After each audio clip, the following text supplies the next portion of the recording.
Solidarity forever. Solidarity forever for the union. Iliba korete seme mseme bara kuigira masomo. Yes iliba aba numale elwa 46 chiri mwema ronge etogo sabanga basuki kugonsa tugwa.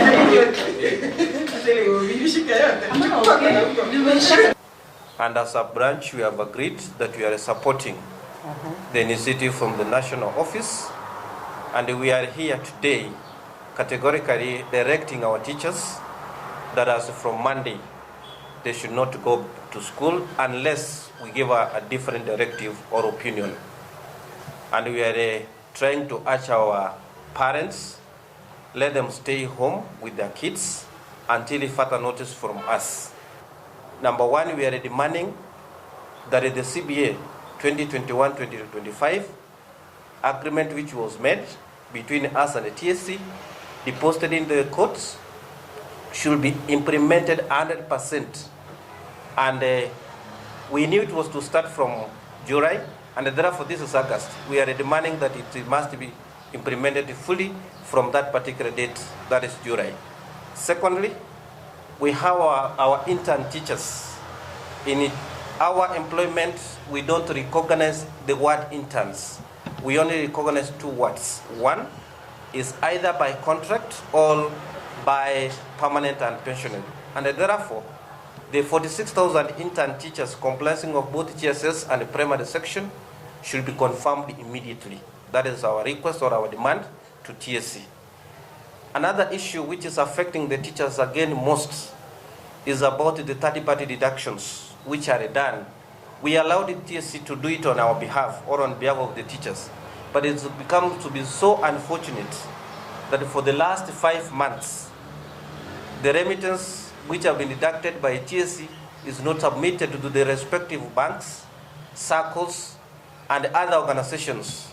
So we are saying that those amounts which were deducted should be remitted to the correct institution immediately after deductions. Another thing which we are again trying to tell TSC that they must adhere to is about our medical cover. The capitation which is given to us, we are not satisfied with it. So we want the capitation to remain the way it was so that our members can get the correct medical cover from the correct insurers. My name is Beatrice. Beatrice Mout is my name. I'm the chairman, Kenya National Union of Teachers, Kisii South Branch. I am very ready as yesterday, to lead the teachers of this branch in joining the rest of the teachers of this country in any demo that is going to be conducted in order to put our grievances forward. We want this government, the employer TSC, to listen to us, adhere to our demands, is when we shall listen to any language of going back to class.